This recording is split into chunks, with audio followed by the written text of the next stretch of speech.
Baik, selamat malam rekan-rekan semua. Hari ini kita belajar eksposisi Yohanes 10 yang ini panjang sekali sebetulnya 42 ayat. Jadi waktu membuat ini saya sempat berpikirnya harusnya dibagi dua ini karena dua perikop dan dua-duanya ini penting sekali gitu ya dan ada tema besar yang terpisah. Tapi oke, kita mulai saja. Dalam waktu yang tersedia ini kita akan dalami. Jadi ini lebih ke ya eksposisi. Jadi saya mengekspos kayak seperti menafsir begitu, eksegesis, tapi lebih kepada hasilnya saja tanpa proses tafsir yang jelimet begitu ya. Kalau bisa dibagi dua, teks ini, pasal ini sebetulnya bisa dibagi dua. Jadi yang pertama itu ayat 1 sampai 21 yaitu gembala yang baik. Kemudian ayat 22 sampai 42 Yesus dan Bapa adalah satu. Teks di LAI kayaknya judulnya agak berbeda ya. Kalau di LAI judulnya agak berbeda. Saya mengambil judul dari bagian dari perikop ini di ayat yang ke 30 dan 38 gitu ya. Jadinya kenapa saya ubah judulnya. Jadi yang pertama ini ayat 1 sampai 21 judulnya atau topiknya temanya gembala yang baik, sementara ayat 22 sampai 42 ini temanya atau topiknya itu adalah Yesus dan Bapa adalah satu. Nah, saya akan memulainya dengan struktur dulu.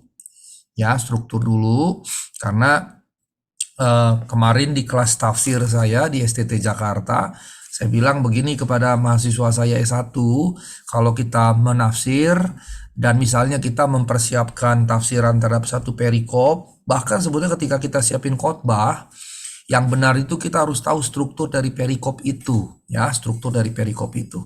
Nah, sebelum saya menjelaskan ini, saya mau tunjukkan teks Alkitabnya, ya, ini teks Alkitab kita.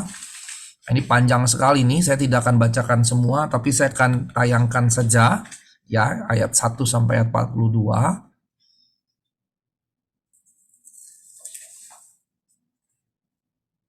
Nah, ini saya membaginya sampai ayat 21.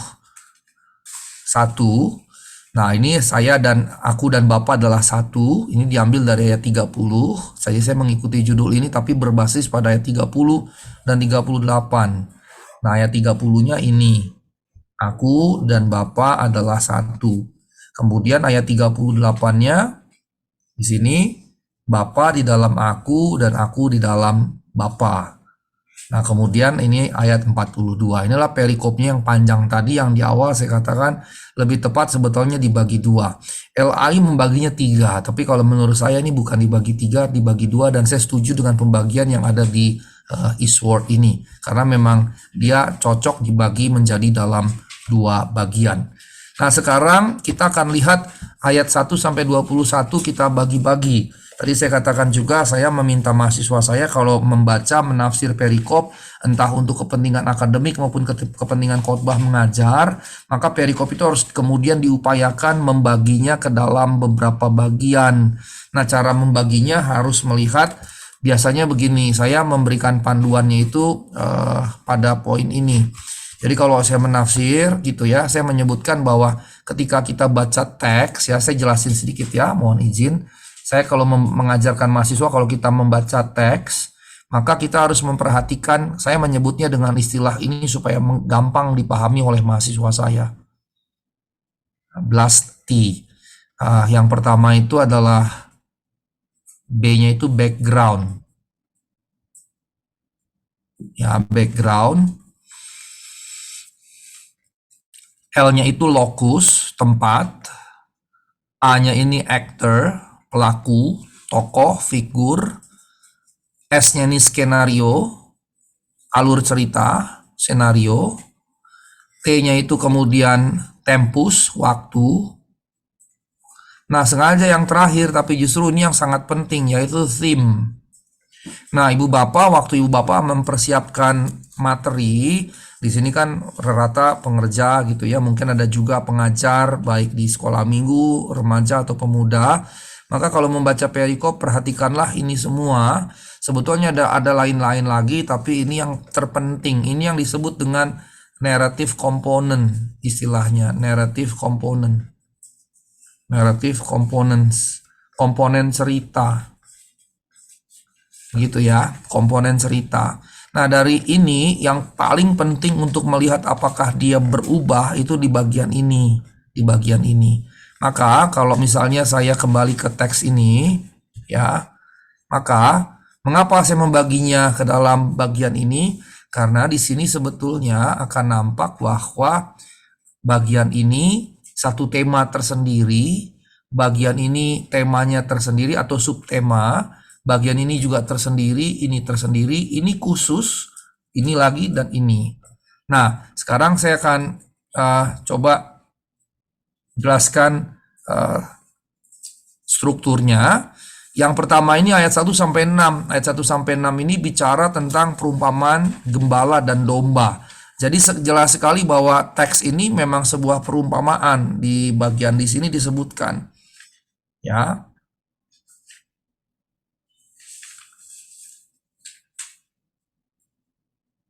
Nah, ini. Itulah yang dikatakan Yesus dalam perumpamaan. Jadi memang ayat 1 sampai 5 ini perumpamaan dan ayat 6 ini menutupnya ya. Jadi gembala domba ini jelas sebuah perumpamaan ya, sebuah perumpamaan. Nah, ini perumpamaan tentang gembala dan domba. Kemudian ayat 7 sampai 11 ini ada penjelasan dari Yesus sendiri bahwa Yesus adalah gembala yang baik dan di situ diberikan deskripsi gembala yang baik itu seperti apa. Nah, di luar itu kemudian Yesus menjelaskan lagi ayat 12 sampai 13.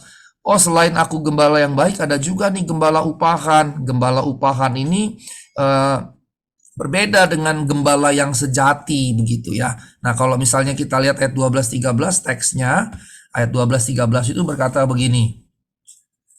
Seorang upahan yang bukan gembala, bukan pemilik domba, ketika melihat serigala datang, meninggalkan domba itu lari, sehingga serigala menerkam, mencerai-beraikan.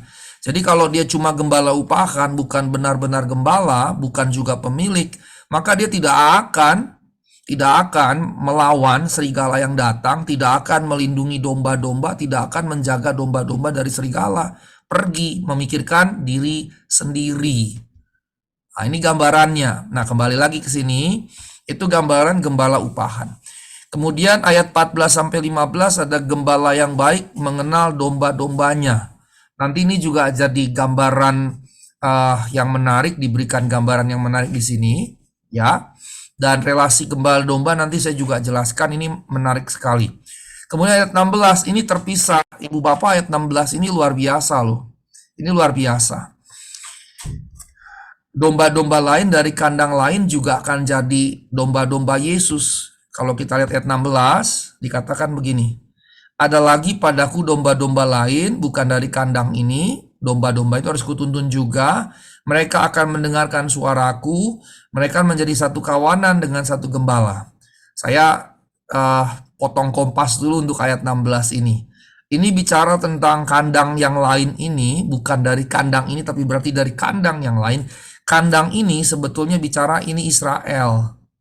Ini Israel. Ya.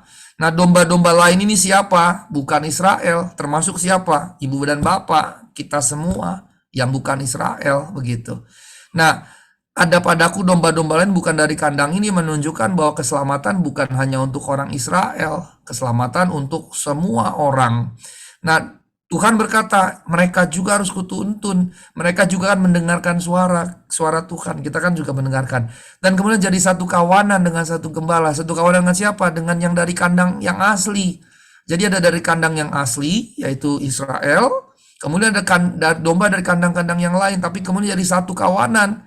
Satu kesatuan. Karenanya konsep gereja itu harus satu. Gereja itu walaupun banyak gereja lokal, banyak sinode denominasi, kita harus lihatnya sebagai satu. Dan gembala kita cuma satu. Ya, ini ayat 16 ini menarik karena nyempil sendiri. Nyempil gitu. Makanya kalau lihat pembagian saya, Ibu Bapak yang terkasih, kalau Ibu Bapak lihat di sini, saya memang kemudian menunjukkan bahwa ini tersendiri nih. Tersendiri. Khusus satu ayat. karena dia nyempil sendiri di situ dan temanya terpisah gitu. Temanya beda dengan yang di sini dan dengan yang di sini, begitu. Ya. Nah, kemudian ayat yang ke-17 dan 18 ini juga poin yang penting sekali ya. Ayat 17 sampai 18 ini bicara tentang salib berarti. Bicara tentang salib. Dan ini juga menarik. Di mana letak menariknya? Kita lihat lagi satu persatu yang nanti akan saya bahas lebih panjang lebar. Di sini dikatakan nih, Ibu Bapak perhatikan di sini. Di sini kan dia katakan, aku memberikan nyawaku untuk menerimanya kembali. Jadi kemarin saya di GB Citra Garden 2 bicara kristologi kemanusiaan Yesus dan saya jelaskan Yesuslah satu-satunya yang tidak dikuasai atau tunduk pada maut. Kalau kita semua manusia tunduk pada maut. Makanya kematian Yesus itu bukan maut yang mencabut nyawanya, tetapi Yesus yang memberikan nyawanya. Nah, ini jelasnya ayatnya. Saya memang juga minta umat jemaat yang hadir membuka teks ini, persis teks ini. Aku memberikan nyawaku untuk menerimanya kembali. Dan ayat 18 mempertegasnya, gak ada yang mengambilnya. Malaikat maut tidak mengambilnya. Kematian tidak merenggut nyawanya dari dirinya. Tetapi dia memberikannya. Dia memberikan nyawanya. Menurut apa? Menurut kehendaknya sendiri. Wah, ini luar biasa loh Ibu Bapak yang terkasih. Jadi matinya Yesus itu bukan kecelakaan. Bukan kecelakaan. Matinya Yesus bukan karena Yudas mengkhianati Yesus. Matinya Yesus bukan karena para pemimpin mahkamah agama menangkap Yesus, bukan karena prajurit-prajurit Romawi menangkap Yesus dan kemudian imam besar menghakimi, kemudian orang-orang Romawi menghukumnya, menyalibkannya dan seterusnya. Bukan, itu semua hanyalah cara dan sarana. Cara dan sarana, tapi bukan mereka yang merenggut nyawa Yesus dari diri Yesus. Tetapi di sini dikatakan gak ada yang mengambilnya, aku yang memberikannya menurut kehendakku sendiri. Kalimat berikutnya lebih dahsyat, aku berkuasa memberikannya. Under my authority. Under my authority. Dan berkuasa mengambilnya kembali. Nah, kata ini, tugas yang kuterima dari Bapakku, ini yang disebut dengan missio Dei. Misi Allah. Misi Allah. Jadi misi Allah ini mencakup pada penyalipan, dan karenanya penyalipan bukanlah sebuah kecelakaan, bukan sebuah kegagalan, bukan juga sekedar akibat dari sebuah pengkhianatan, bukan juga sekedar sebuah hukuman, tapi ini bagian dari missio Dei, tugas dari Bapa. Yang berarti dari kapan? Dari kekal. Dari kekal sampai kekal, dari dalam kekekalan sebelum dunia diciptakan. Karena ini bicara tugas Allah, missio Dei tadi. Sehingga ini bukan sesuatu yang sifatnya tadi ya, kegagalan, kekalahan, akibat dari akibat dari pengkhianatan dan penghukuman, bukan. Justru ini gambaran kemenangan yang gilang gemilang dari tugas yang Bapa berikan, missio Dei tadi. Nah, ini jadi catatan bagi kita. Ya, bukan karena dia dicabut nyawanya, dia yang memberikannya. Kata aku berkuasa, ya.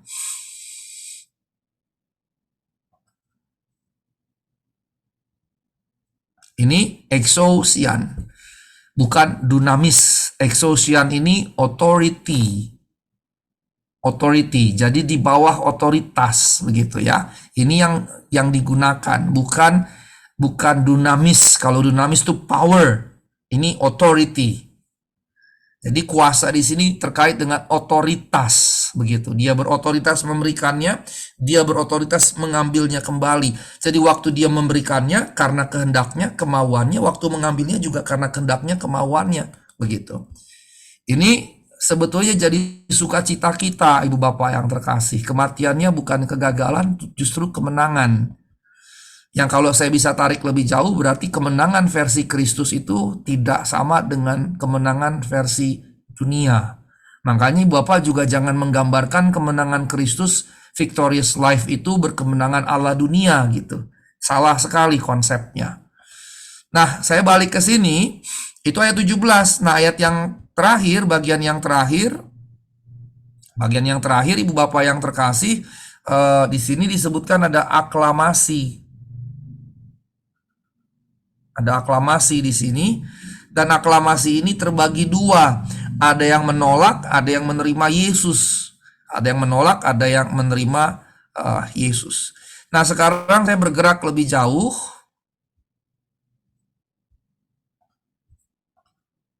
Sekarang saya masuk kepada penjelasan istilah dulu ya, Ibu Bapak sekalian ya. Ayat 1, nah ini penting nih. Ibu Bapak tolong pay attention untuk ini, karena ini agak akademik.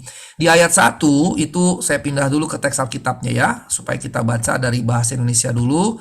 Ayat 1 berkata begini, aku berkata kepadamu. Ini nggak ada sesuatu yang luar biasa kan? Nggak ada sesuatu yang luar biasa. Karena terjemahan Indonesianya seringkali mengaburkan ke luar biasaan istilah-istilah asli yang digunakan. Nah, sekarang saya mau tunjukkan dari teks ini saja, teks Yunaninya. Nah, ini ya. Ibu Bapak kalau perhatikan di sini, saya gedein supaya gampang, karena hurufnya nggak beda-beda jauh lah dengan huruf Latin. Perhatikan nih. Amen, amen, lego humin. Amin, amin. Lego ini aku berkata, hum ini kepadamu. Amin, amin, aku berkata kepadamu. Nah, amin, amin ini yang nggak diterjemahkan oleh LAI. Nah, ini terjemahan LAI-nya ini. Aku berkata kepadamu, nggak ada kan aminnya. Aminnya mana? Ini sesungguhnya. Nah, kalau bahasa Inggris juga begitu, kecenderungannya aminnya diubah terjemahannya. Misalnya Modern King James nih, truly, truly. Kadang-kadang jadi verily. Coba kita lihat American Standard Version. Nah ini, verily, verily. Kalau saya buka English Standard Version, truly, truly juga. Nah kalau saya buka Jerman, bahasa Jerman sekedar pengetahuan saja bagi kita. Mana Jerman, Opung Luther, terjemahannya Opung Luther. Oh ya, Slachter Bibel. Oh pindah-pindah, nah ini dia. Nah ini, bahasa Jerman juga diubah, warli, warli. Warli ini artinya truly, truly. Ya. Sekarang kalau French, ang verite, sama juga, truly. Kemudian kalau bahasa Belanda, forward, forward, sama juga. Ini verily, verily. Berarti dengan kata lain, kebanyakan atau mayoritas atau bahkan semua terjemahan yang ada menggantinya dengan istilah yang tidak harfiah, padahal istilah aslinya ini amin, amin. Saya pernah mengkritik teman saya di LAI. Saya katakan, mengapa kalian mengubah amin, amin ini? Padahal amin itu kan penting, signifikan sekali. Ibu Bapak, ketika kita membaca ini, ada yang luar biasa tidak dengan kata sesungguhnya? Tidak ada kan? Tidak ada yang luar biasa. Tetapi ketika kita membaca teks Yunani dengan amen, amen, lego humin, luar biasa. Di mana luar biasanya? Luar biasanya adalah hanya Yesus yang kalau ngomong amennya di depan. Pamanu saya amennya di belakang. Para nabi di perjanjian lama amennya di belakang. Para rasul di perjanjian lama amennya di belakang. Nah sekarang Ibu Bapak, saya mau close dulu. Kenapa kita bilang amin waktu kita berdoa dan di belakang? Kita mau berkata misalnya Tuhan berkati ini, amin. Maka amin di belakang kita mau berkata, ya sesungguhnya yang kukatakan benar. Ya sesungguhnya yang kukatakan sesuai dengan kehendak Tuhan. Karena arti amin, ya benar. Begitu ya. Jadi kita meneguhkan apa yang kita katakan. Tapi dasar kita meneguhkan apa? Karena kita ucapkan di belakang setelah kita sampaikan doa kita dan seterusnya. Di belakang itu meneguhkan apa yang kita sampaikan berdasar pada apa? Bukan pada diri kita sendiri, pada firman Allah. Pada firman Allah. Tetapi ketika Yesus ngomong amin, amin, lego humin, amin, amin. Aku berkata kepadamu. Maka pijakan omongan Yesus siapa? Bukan firman Allah yang terpisah dari dirinya. Tapi dirinya sendiri. Dirinya sendiri. Nah ini yang membedakan antara Yesus dengan para nabi, para rasul, dan rohaniwan lainnya. Nggak ada kita berkata amin, amin, aku berkata kepadamu. Nggak ada. Kita nggak pernah mengucapkan amin di awal kalimat. Yesus mengucapkan amin di awal kalimat. Dan ini, Ibu Bapak yang terkasih ya, ini secara teknis saja, secara teknis dari segi studi biblika khususnya perjanjian baru, para pakar akan menyatakan ini gaya khas milik Yesus. Ini gaya khas milik Yesus. Mengapa dikatakan begitu? Bukan hanya bahwa para nabi, para rasul tidak menggunakannya, tetapi dengan para rasul, para nabi tidak menggunakannya, ini berarti ada perbedaan otoritas.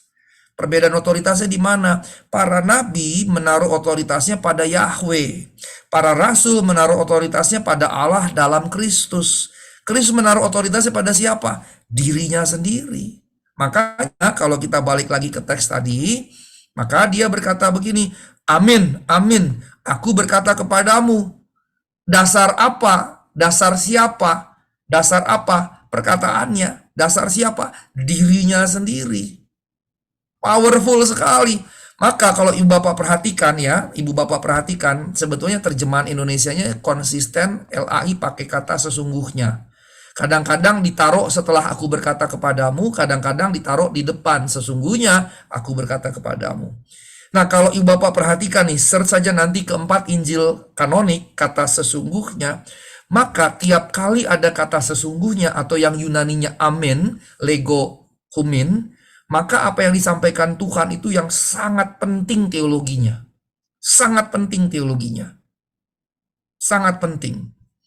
Jadi ketika Tuhan menggunakan istilah ini dalam teks asli, amen, amen, lego humin, maka perkataan seterusnya itu sangat penting. Sangat penting. Muatan teologisnya sangat kuat. Nah, di bagian ini, apa pentingnya? Ayat 30-38 tadi. Ini pentingnya. Kan ini dia mengawali semua ajaran dia di sini kan. Pentingnya ini. Aku dan Bapa adalah satu. Ini teologi paling utama dalam kekristenan. Makanya di atas dia berkata, amen, amen, lego humin tadi, sesungguhnya ini. Nah, memang Indonesia dan bahasa-bahasa lain dia jadi buyar karena amennya diterjemahkan secara bebas. Padahal teks aslinya amen, amen, lego humin. Nah, yang menarik ibu bapak yang terkasih, yang menarik ya, ini saya cantumkan bahwa ini adalah khas Yesus, ya. Ini khas Yesus, begitu, ya. Mengucapkan amin di depan. Tetapi ada yang menarik. Tadi saya sudah katakan bahwa ini menjadi ciri khas Yesus, menunjukkan otoritas Yesus pada perkataan dan pada dirinya sendiri. Namun yang menarik ibu bapak, keempat Injil dalam Alkitab, kita menyebutnya Injil-Injil kanonik ya, di dalam kanon begitu. Maka ada perbedaan. Di mana perbedaannya? Di ketiga Injil sinoptik, Matius, Markus, Lukas, semua perkataan amin ini yang di depan tadi bahasa Jerman kemudian disebutnya sebagai model amen worte, dalam bahasa Inggris amen sayings, perkataan-perkataan amin ya. Dalam bahasa Jerman disebut amen worte, dalam bahasa Inggris dalam studi biblika disebutnya amen sayings. Nah, dalam ketiga Injil sinoptik Matius, Markus, Lukas itu cuma satu kali dan konsisten. Nah, Yohanes selalu dua kali amen, amen tadi. Nih, dua kali konsisten. Ya, konsisten. Nah, ibu bapak, ini menarik. Mengapa? Karena kalau ketiga Injil sinoptik ini satu kali konsisten, karena sama-sama sinoptik itu kan dari kata ini ya, ini kata dia dari kata sun itu bersama-sama, optik ini optomai, melihat bersama-sama. Jadi wajar kalau kemudiannya sama-sama satu kali. Nah, Yohanes menulisnya dua kali. Dengan kata lain, model amen lego huminnya memang khas Yesus, begitu ya.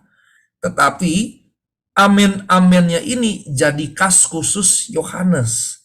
Yang berarti punya bobot. Apa bobotnya? Penekanan yang luar biasa.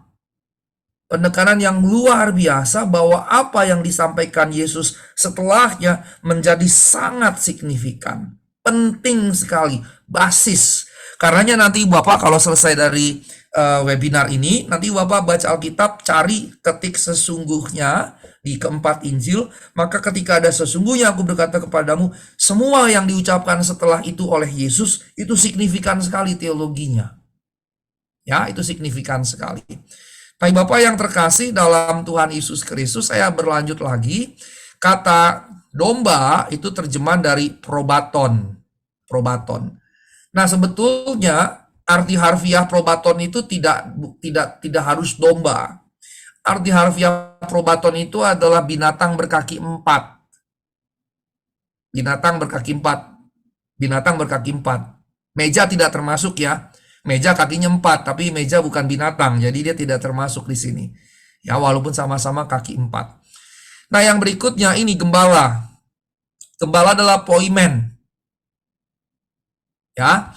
Nah, Bapak, ini menarik. Arti harfiahnya penggembala, khususnya gembala ternak, tapi dalam perumpamaan ini gembala adalah dia yang berkomitmen untuk menjaga, mengendalikan, maksudnya bukan mengontrol tapi to watch gitu ya, maksudnya memperhatikan, dan yang aturannya mereka ikuti.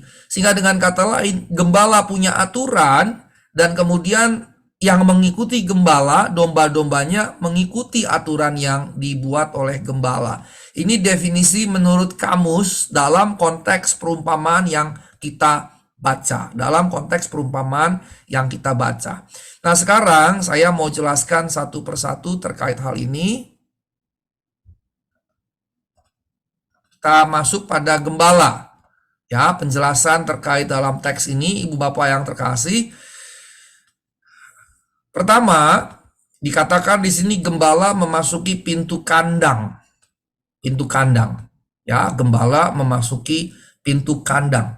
Nah, karena tadi kandang ini berisi domba-domba, dan pada awal tadi saya katakan ada kandang, dan kemudian ada domba dari kandang lain, dan kandang ini berarti pertama-tama Israel, ya, pertama-tama Israel.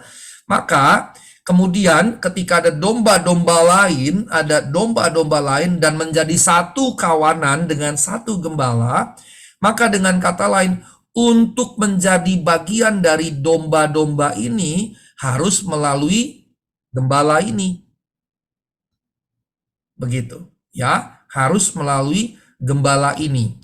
Ini peranan yang ditaruh oleh Tuhan Yesus terkait dengan kandang.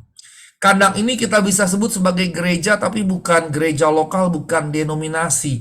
Gereja dalam pengertian hakikat, yaitu tubuh Kristus. Jadi kita hanya bisa menjadi bagian dari kandang ini, jadi domba di kandang ini, ya, jadi bagian dari tubuh Kristus jikalau kita memasuki pintu seperti yang digunakan oleh sang gembala. Tapi nanti ada bagian lain, gembala itu juga adalah pintu. Yesus adalah gembala sekaligus pintu. Jadi eksklusif, biar gimana tidak bisa tidak, Ibu Bapak yang terkasih, eksklusivitasnya tidak bisa kita hindari, ya. Namun ini harus hati-hati nih. Eksklusivitas tidak bisa dihindari, tapi harus hati-hati. Jangan jadi arogan dan sombong. Gitu ya. Jangan jadi arogan dan sombong. Karena eksklusif kita jadi sombong. Oh, kita satu-satu yang diselamatkan. Gak boleh begitu. Itu sombong, namanya sombong rohani. Malah jadi berlawanan dengan Tuhan kalau kayak begitu. Ya. Nah, ini poin pertama yang kita pelajari dari teks ini. Nah, kemudian Ibu Bapak yang terkasih, nah ini menarik. Berikutnya, gembala mengenal nama-nama dari domba-dombanya. Nah, Ibu Bapak yang terkasih, ada misalnya tulisan yang berkata, apalah arti sebuah nama? Di sebuah film, ada kisah di mana orang kemudian tidak diberikan nama tapi diberikan barcode. Ada yang ditaruh di lehernya barcode-nya begitu ya. Sehingga kemudian manusia diubah menjadi angka saja. Tapi sebetulnya Di negeri kita dan di cukup banyak negeri berkembang, manusia kan hanya kemudian dikonversi jadi angka-angka kan. Misalnya gini, terjadi kecelakaan, 2 kereta bertabrakan, korban meninggal 30 orang, korban luka berat 100 orang, korban luka menengah 70 orang, korban luka ringan 500 orang. Sekedar jadi angka-angka kita kan? Betul kan? Sekedar jadi angka-angka. Bukan cuma dalam konteks itu. Sekarang kalau kita punya anak, terima raport. Terima raport. KKM 75. Kalau anak kita dapatnya 70, kita pasti kesal. Kok kamu begini sih? Kok di bawah KKM? Sudah 2 kali nih ada remedial. Kok tetap juga di bawah KKM? Kalau anak kita dapat 80, 85, apalagi 90, apalagi 100. Kita puji-puji. Wah, memang benar-benar nih anak papa, kata Pak Manu. Ini bener-bener anak papa. Kalau nilainya 70, anak mama.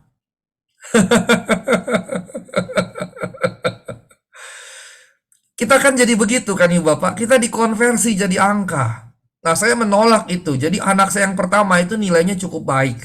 Anak saya yang kedua itu nilainya 70, 60, 50, 40, 30. Pernah lo 0. Istri saya sampai stres. Saya katakan sama istri saya, kamu stres, anakmu stres nggak? Enggak. Ya udah, kalau anakmu nggak stres, ngapain kamu ikut stres? Anakmu tuh si Dorothea happy kok, dapat 0 aja dia happy. Dan saya berkata sama istri saya, jangan ubah anak kita jadi seperti kebanyakan orang di dunia ini. Dia happy apapun keadaannya, pertahankan itu, jangan diubah. Saya bilang sampai seperti itu. Saya dosen loh. Saya bukan dosen abal-abal juga. Tahu pentingnya angka, tapi saya tidak mau jatuh pada menumerisasikan manusia. Nah, lalu bagaimana? Ini poin saya ke sini sebetulnya. Mengenal nama, nama bukan sekedar nama. Makanya ketika saya katakan di awal tadi, apalah artinya sebuah nama? No, nama bukan sekedar sebuah nama, tapi nama mewakili diri orang itu. Sehingga Pak Manuel, Emmanuel dengan Asigor itu 2 sosok yang berbeda. Asigor botak begini nih, mengkilap tuh, mantul. Pak Manu kan enggak, rambutnya masih banyak. Ibu Wika dengan Ibu Trivena berbeda, walaupun sama-sama pakai kacamata, tapi berbeda. Yang satu lebih lonjong, Trivena lebih lonjong gitu kan, kayak lontong. Kalau saya mau ngomong tentang Bu Wika nggak enak nanti dimarahin Pak Manu. Kan beda, Asigor ini.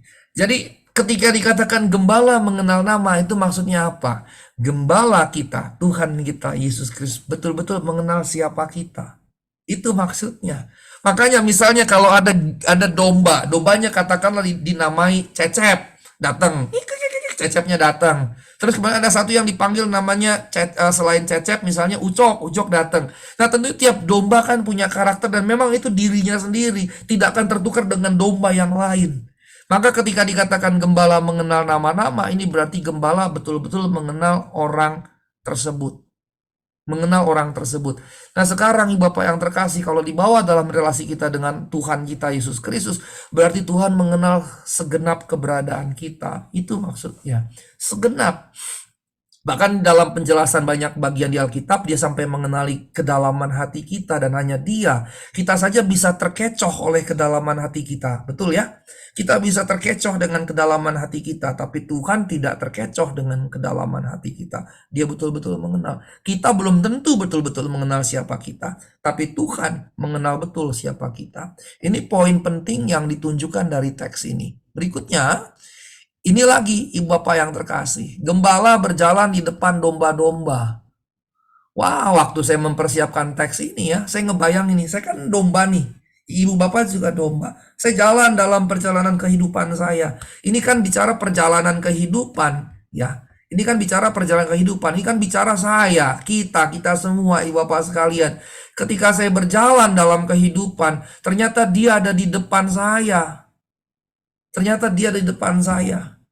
Nah, persoalan adalah gini, ini iman. Ini adalah action of faith, tindakan iman. Kita tidak lihatnya dengan kasat mata, tapi ini adalah assurance, jaminan. Ini sebuah kepastian, absolutisme. Dia pasti ada di depan kita. Pasti ada di depan kita. Kita karenanya tidak perlu ada harus semacam tanda konfirmasi.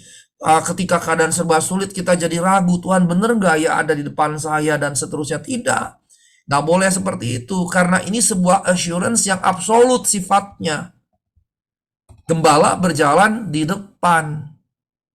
Nah, ini juga berarti apa, Ibu Bapak yang terkasih? Sisi yang kedua, kalau tadi ini assurance yang absolut bahwa dia di depan kita dalam perjalanan kehidupan kita, dalam setiap perjalanan kehidupan kita, tapi di sisi yang lain, ini juga menunjukkan kita harus memberi diri dipimpin oleh gembala kita.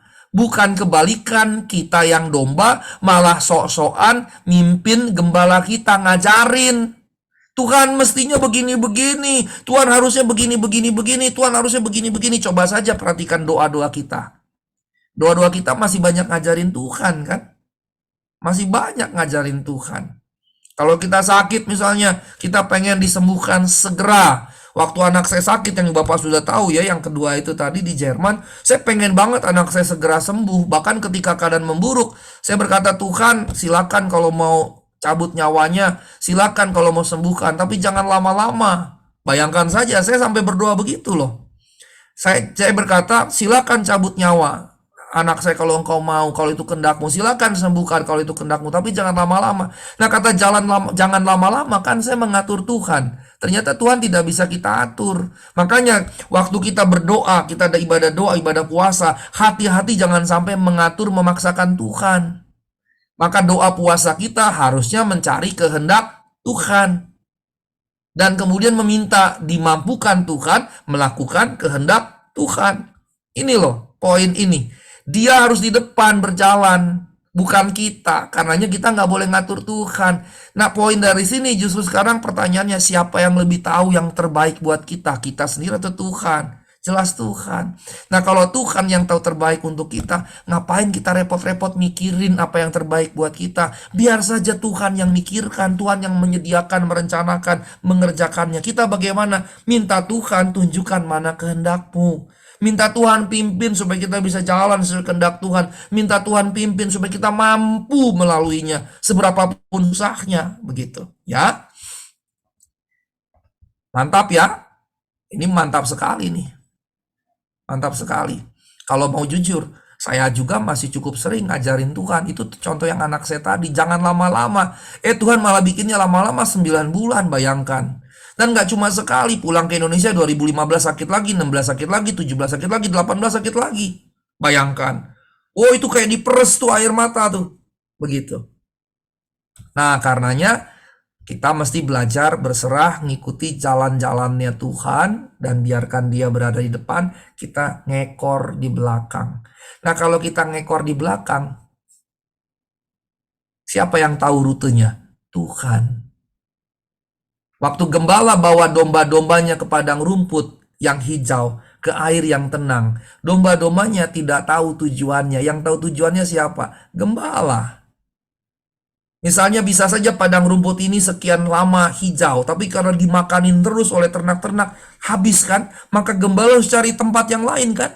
Maka kemudian cari tempat yang lain, domba-domba harus ngikut. Maka yang tahu tujuannya itu siapa? Tuhan, bukan kita. Ini loh hakikat jadi gembala dan kita domba-dombanya. Nah, yang berikut yang tadi saya sudah singgung, yang berikutnya adalah Yesus adalah gembala sekaligus pintu masuk. Wah, ini luar biasa loh Tuhan kita loh, multitasking.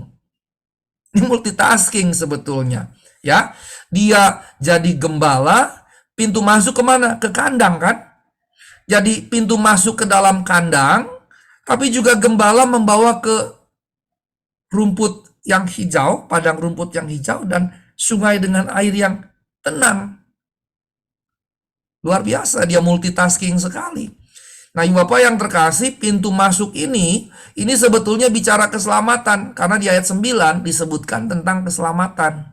Nah, ini mari kita lihat ayat 9. Saya balikan ke bahasa Indonesia dulu. Nah, ini ayat 9. Nah, ini Ibu Bapak perhatikan ayat ini. Ia akan selamat. Ia akan selamat.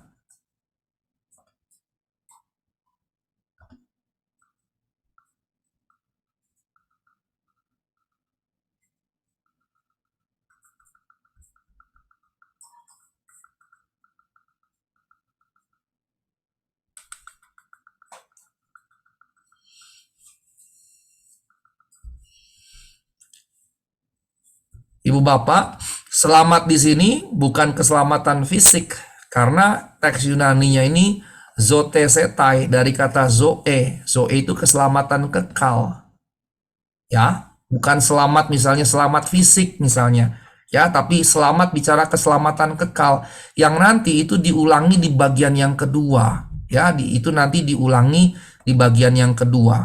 Saya tunjukkan saja, walaupun nanti saya akan bahas lagi. Saya hapus dulu. Di bagian ini ditunjukkan. Di 10, saya zoom out dulu supaya cepat.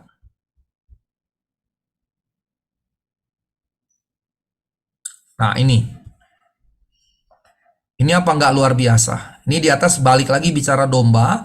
Dan memberikan apa? Memberikan hidup yang kekal kepada mereka. Dan perhatikan loh ibu bapak, ini ada kata ini nih. Mereka pasti tidak akan binasa sampai selama-lamanya. Ini jaminan ibu bapak. Ini jaminan. Makanya ibu bapak ketika kita bicara keselamatan, jangan pernah ragu keselamatanmu. Jangan pernah ragu. Jangan pernah juga gini, saya mengkritik habis salah seorang hamba Tuhan yang cukup besar gitu ya, yang selalu bertanya kalau khotbah, Anda yakin Anda selamat? Anda yakin? Jangan-jangan Anda tidak selamat, jangan-jangan Anda masuk neraka. Nah, dia khotbah kepada semua orang di gerejanya dan di gereja-gereja lain. Maka saya katakan itu sebetulnya sesat. Sesat. Mengapa sesat? Ini ayat tadi ibu bapak yang terkasih, ini ayatnya jelas sekali. Tuhan bilang ini kepada siapa ibu bapak yang terkasih? Kepada domba-dombanya. Ibu bapak kan sudah jadi domba-dombanya. Ya, di sini memberi hidup yang kekal, eternal life, dan mereka pasti tidak akan binasa selama-lamanya. Karenanya kalau ada orang yang bertanya, Anda yakin Anda selamat? Saya yakin. Apa dasar keyakinannya? Anda sudah suci, sempurna, saleh. Oh, bukan karena kesucian, kesempurnaan, kesalehan saya, tapi karena Tuhan. Bukan pada diri saya sendiri, karena tidak ada orang yang bisa sempurna dan saleh seperti Tuhan, tidak ada. Begitu ya. Nah, karenanya ini jaminan nih, kata pasti. Saya coret-coret di sini ya. Catat ibu bapak, Yohanes 10:28. Tuhan berikan hidup yang kekal, dan kemudian pasti tidak akan binasa sampai selama-lamanya. Ibu bapak, karenanya jangan takut kematian. Mengapa? Karena begitu kita mati, kita hidup kekal bersama dengan Tuhan. Kita hidup selama-lamanya, tidak akan binasa. Dan ini ada jaminan, tidak seorang pun dapat merebut mereka dari tanganku. Ibu bapak, ketika engkau sudah di dalam Tuhan, engkau sudah jadi domba-dombanya, nggak ada lagi yang bisa merebut engkau. Jangan takut, Pak, kalau misalnya saya lagi undur itu lumrah. Undur itu lumrah. Undur itu lumrah. Kadang-kadang kita up, kadang-kadang kita down. Tapi ketika kita down, kita harus bangkit lagi. Dan semakin hari harus semakin stabil. Tapi kalau tiba-tiba kita undur, nggak ada masalah. Itulah tugas kita yang lain, brothers and sisters in Christ, untuk saling menguatkan. Jangan kemudian, lu gimana sih, emang lu udah, kemudian kita tunjuk-tunjuk dia, kamu bakal masuk neraka lo. Nggak begitu. Justru itu bukan brothers and sisters in Christ. Justru itulah fungsi kita, brothers and sisters in Christ. Ayo maju, nggak apa-apa, ayo. Ya namanya hidup, kadang-kadang ada percobaan, kadang-kadang ada persoalan, kadang-kadang membuat kita goyah. Nggak apa-apa, maju lagi. Itu gunanya kita semua sebagai brothers and sisters. Tapi ingat, tidak seorang pun akan merebut mereka dari tanganku. Kalau kita sudah dalam genggaman tangan Tuhan, tidak ada lagi yang dapat meraih kita dari dalam genggaman tangan Tuhan. Tidak ada yang lebih kuat yang dapat membuka genggaman tangan Tuhan. Tidak ada. Kalau sudah Tuhan genggam, tidak ada yang bisa membukanya begitu. Baik, saya lanjutkan. Jadi dengan kata lain, ibu bapak yang terkasih, ini bicara tentang keselamatan yang Tuhan sediakan. Tadi kita sudah baca ayatnya, ya, ke dalam kandang kawanan domba, berarti gereja. Nah, Yesus gembala yang baik memberikan nyawanya bagi domba-dombanya. Ya, dia memberikan nyawanya bagi kita sekalian. Nah, berikutnya domba. Nah, ini juga ada satu catatan penting ya. Ada satu catatan penting yang mesti kita simak dengan baik-baik. Bagian mana Pak Sigor? Bagian ini, Ibu Bapak. Dikatakan domba-domba mendengar. Disebut 2 kali loh Ibu Bapak. 2 kali. Di ayat 3, di ayat 4. Mari kita lihat teksnya.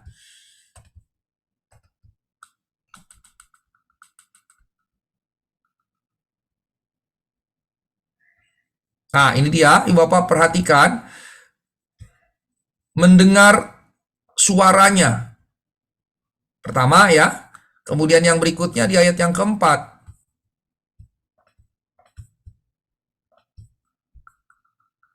Nah, ini lagi. Saya kecilkan saja supaya bisa satu halaman. Nah, ini dia. Ya.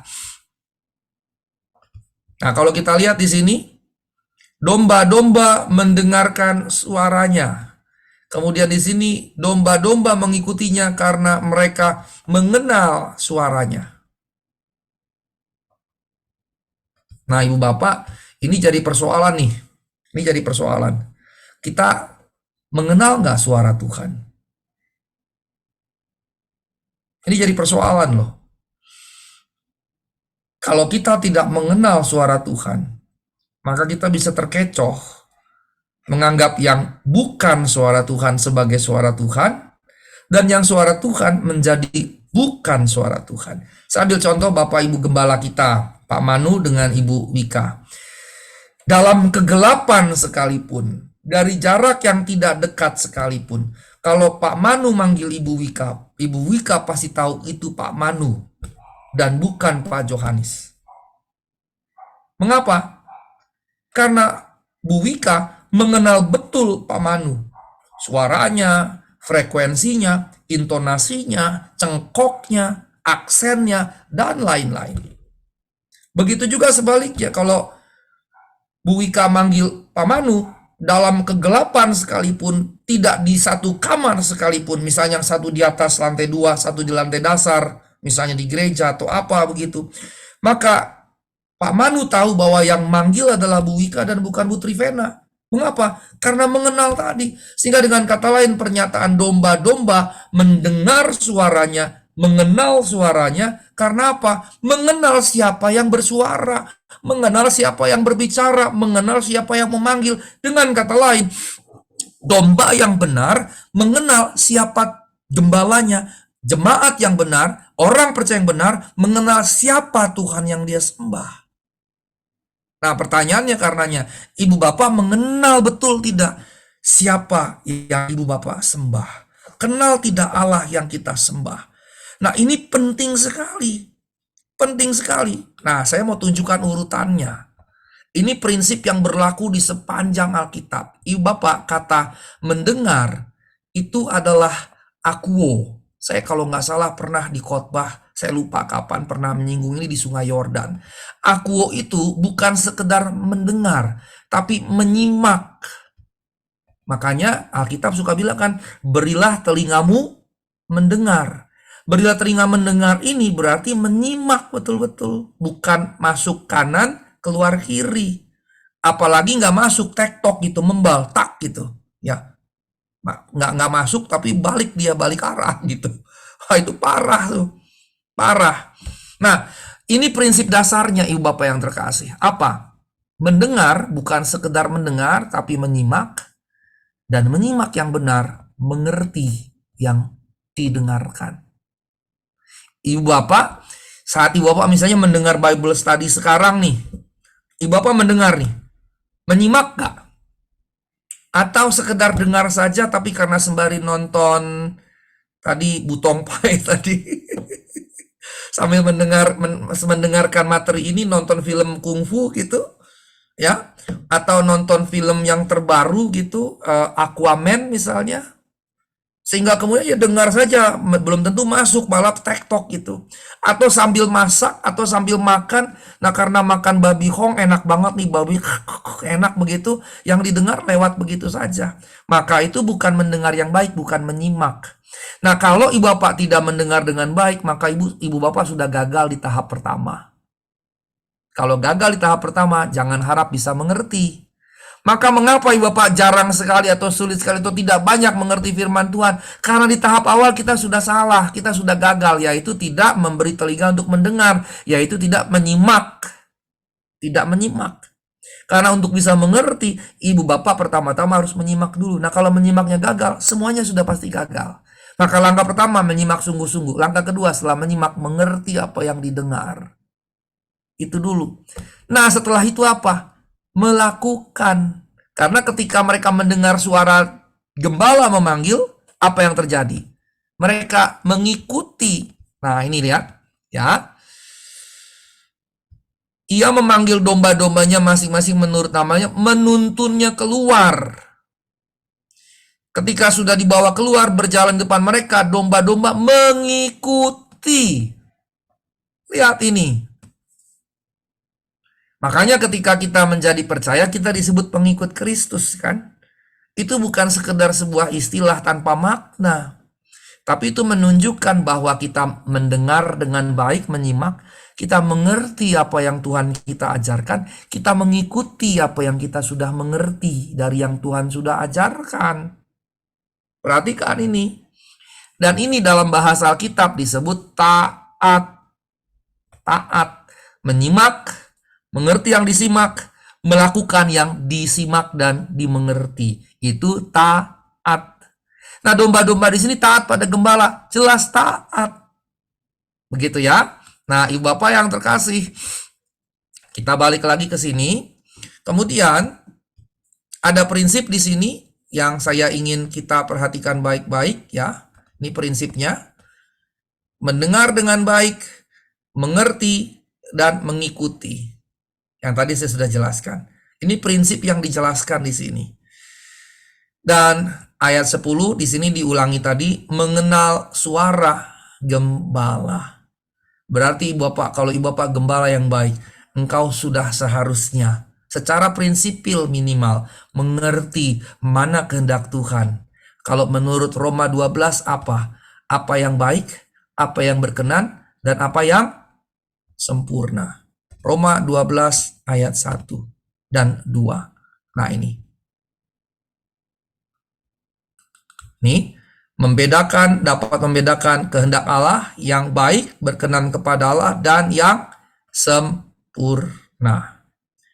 Domba yang benar mengenal suara domba, suara gembala, yang berarti orang percaya mengenal suara Tuhannya, sehingga dia tahu kehendak Allah, apa yang baik, berkenan, dan sempurna. Nah, ada domba dari kandang-kandang lain, bukan Israel, yang tadi saya sudah sebutkan tadi di awal, yang menjadi domba-domba Yesus juga. Inilah kita. Inilah kita. Jadi tidak boleh rasistik.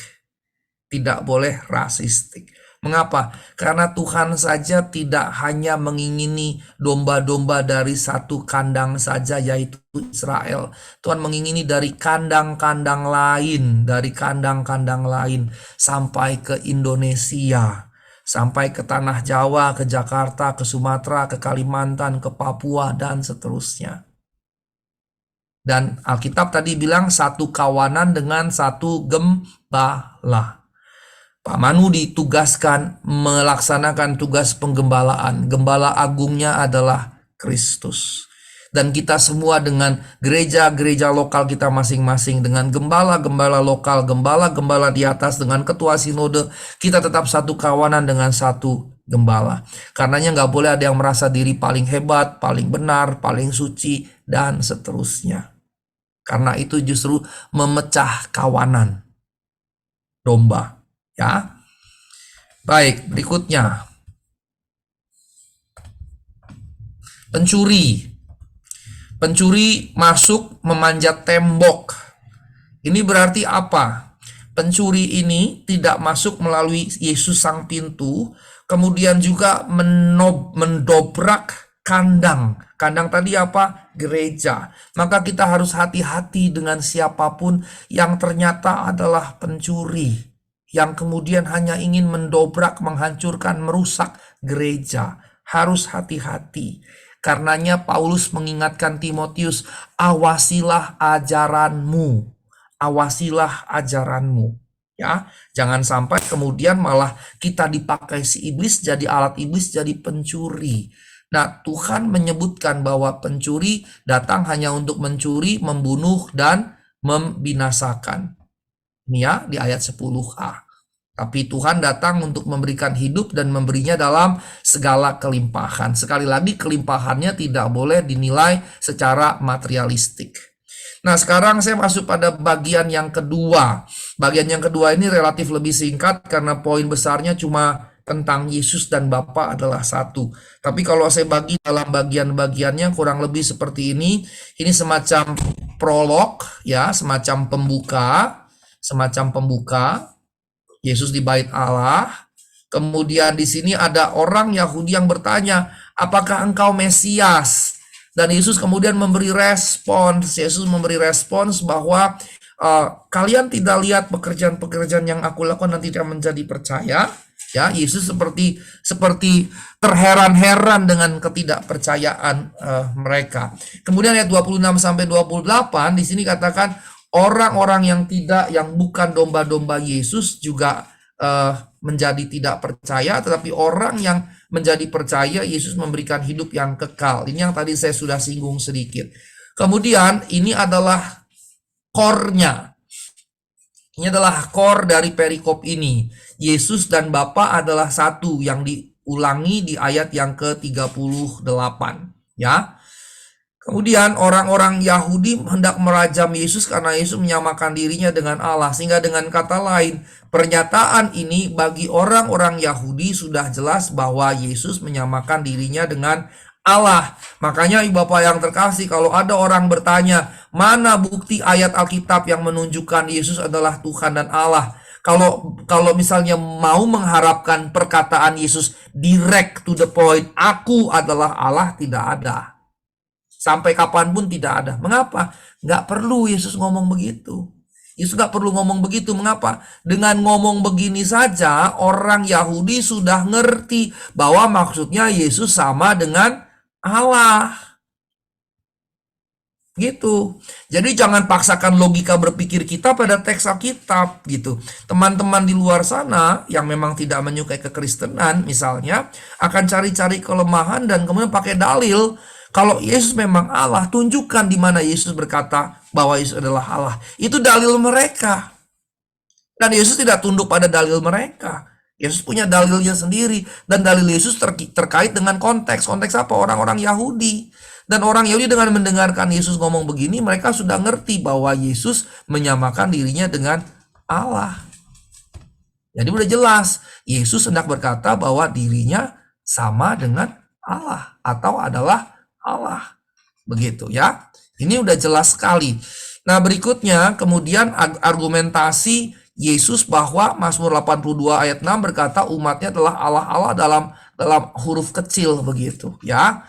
Kemudian di sini ada dorongan Yesus untuk percaya. Nah, Ibu Bapak yang terkasih, di sini ayat ini kalau salah membaca akan salah memahami dan akan bertentangan dengan bagian ini. Nah, ayat berikutnya menjadi ayat yang penutup. Menjadi ayat yang penutup di bagian 39 sampai 42. Nah, saya ingin bawa kita lihat ayat 26 sampai 28 dulu. 26 sampai 28.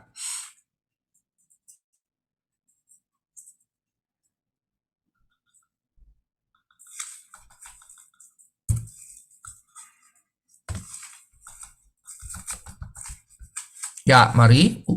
Berubah bahasa. Nah, Ibu Bapak, ini jadi catatan saya nih. Ibu Bapak harus hati-hati membaca ini. Kamu tidak percaya karena kamu tidak termasuk domba-dombaku. Perhatikan kata karena. Jadi seakan-akan karena mereka bukan domba-domba Yesus, mereka tidak percaya pada Yesus. Sehingga seakan-akan ketidakpercayaan mereka karena penetapan, ditetapkan. Kan bukan domba-domba, karenanya jadi tidak percaya. Padahal tidak demikian. Mengapa tidak demikian? Nah, di sini saya jelaskan sedikit dulu ya, di bagian berikutnya. Sekarang saya kesini dulu, nanti itu bagian itu akan saya jelaskan. Yesus memberikan keselamatan yang kekal bagi domba-dombanya, yaitu mereka yang percaya, ya ayat 28. Karenanya ini nggak mungkin bertentangan dengan ayat 26 tadi. Nah, karenanya Bapak yang terkasih, ini ada kata karena di ayat 26, terjemahan dari Yunani gar, itu lebih tepat diterjemahkan oleh karena itu. Oleh karena itu. Sehingga kita membacanya jadinya begini seharusnya, ya. Kamu tidak percaya, oleh karena itu kamu tidak termasuk domba-dombaku. Kamu tidak percaya, karenanya kamu tidak termasuk domba-dombaku. Bukan karena. Karena kalau karena, ini sebab, ya, ini akibat. Begitu. Sementara kalau karenanya, itu berarti berbeda. Kalau karenanya yang kita pahami, kalau ini karenanya, ya, karenanya, maka sebentar kok saya coret-coretnya begini. Kalau ini kita terjemahkan sebagai karenanya, maka Ibu Bapak yang terkasih, ini bukan sebab, ini akibat. Jadi karena tidak percaya, tidak menjadi domba. Bukan kebalikan, bukan karena tidak menjadi domba sehingga percaya. Ibu Bapak yang terkasih, pembacanya jangan sampai memahami bahwa, oh ini adalah akibat, oh ini sebab. Begitu. Ya, ini pembacaan yang tidak tepat, ini keliru. Karena ini harusnya bukan karena, tetapi karenanya. Karena kata gar tadi itu adalah karenanya, therefore. Sehingga dengan kata lain, domba-domba adalah akibat karena percaya. Saya menjadi domba Allah, domba Kristus, kalau saya percaya kepada Kristus. Bukan kebalikan, saya menjadi domba karena ditetapkan. Kalau saya tidak ditetapkan menjadi domba, saya jadi tidak percaya. Karena saya ditetapkan jadi domba, makanya saya percaya. Tidak seperti itu, begitu ya. Ini cara membacanya. Mengapa? Karena kalau kita melihat teks Yunaninya, ya, Ibu Bapak yang terkasih, maka kalau kita melihat di sini, kata di sini yang digunakan adalah kata ini tadi yang saya sudah sebutkan di PowerPoint saya. Ups, bentar. Nah, ini dia. Nah, ini. Kata gar ini. Ya, gar. Karenanya, oleh karena itu. Atau kalau lebih ringkasnya, karenanya. Kamu tidak percaya karenanya kamu tidak menjadi domba-dombaku. Bukan kebalikan. Kamu tidak percaya karena kamu bukan domba-dombaku. Tambahannya atau menghapusnya dari karena jadi berbeda arti, jadi terbalik gitu ya. Jadi harusnya karenanya. Dengan kata lain, menjadi domba didefinisikan kita menjadi domba ketika kita percaya. Ketika kita percaya. Saya balik lagi ke sini. Nah, ini poin penting, ya Bapak yang terkasih. Kapan kita menjadi domba? Ketika kita percaya. Ini catatan penting yang harus kita pegang baik-baik. Nah, poin berikutnya yang bisa dipelajari di sini adalah Yesus dan Bapa adalah satu. Nah, ini menarik karena kata adalah bentuknya jamak. Jadi kalau dalam bahasa Inggris, Jesus and the Father bukan is tapi are. Are itu bentuk jamak, mengindikasikan pada Jesus and the Father. Tapi kemudian kata satunya di sini tunggal. Sehingga dengan kata lain, pernyataan ini tetap mengakui keterpisahan Yesus dengan Bapa sebagai dua pribadi yang berbeda. Tapi dua pribadi yang berbeda tadi satu kesatuan, in unity. Ini maksudnya. Nah, kemudian dijelaskan kesatuan itu keterikatannya seperti apa. Begitu erat Yesus di dalam Bapa dan kemudian Bapa di dalam Yesus. Ini bicara keeratan yang luar biasa. Keeratan yang sedemikian luar biasa. Yesus di dalam Bapa, Bapa di dalam Yesus. Apa yang menjadi kehendak Bapa menjadi kehendak Yesus. Apa yang menjadi kehendak Yesus menjadi kehendak Bapa. Menyatu sedemikian. Nah, Bapak yang terkasih dalam Tuhan Yesus Kristus, Ini justru pokok penting dalam perikop kedua ini di Yohanes pasal yang ke-10 tadi. Dan ini berarti menunjukkan keilahian Yesus. Keilahian Yesus. Karenanya di awal tadi, amin amin lego humin, amin amin aku berkata kepadamu. Saya tadi katakan tiap kali sebuah ajaran Yesus dimulai dengan amin amin lego humin, amin amin aku berkata kepadamu. Ajaran yang disampaikan itu ajaran yang sangat penting. Dan di sini justru yang paling penting dalam kekristenan, yaitu Tritunggal, yaitu kristologi Allah, Kristus yang adalah setara dengan Allah. Gitu ya. Ini pentingnya, makanya amin amin lego humin. Nah, penutup dari bagian ini di bagian ini, orang-orang Yahudi tahu pernyataan Yesus berarti Yesus menyamakan dirinya dengan Allah. Yang tadi saya katakan kita nggak perlu dapat kalimat direct langsung dari mulut Yesus, aku adalah Allah.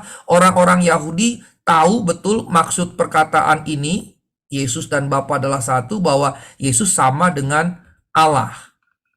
Sehingga konteksnya tidak membutuhkan itu sudah jelas sekali. Bahkan di Markus 2 ayat 5 dan 9 waktu Yesus berkata, hai anakku dosamu sudah diampuni. Mengampuni dosa bagi orang Yahudi hanya haknya Allah. Yang berarti bagi orang Yahudi, Yesus menyamakan dirinya dengan Allah. Nah di sana sini banyak sekali poin tidak langsung, tapi bagi konteks Yahudi jelas sekali bahwa Yesus sama setara dengan Allah. Nah, Ibu Bapak yang terkasih, saya sudah selesai dengan materi saya. Dua bagian ini. Yang pertama tadi saya katakan panjang lebar karena saya mau menjelaskan relasi gembala dengan domba itu dalam kaitan kita domba-domba dengan Tuhan kita, Sang Gembala Agung kita, supaya kita mengerti bagaimana berelasi, karena itu bicara relasional. Baru di bagian dua ini cenderung doktrinal.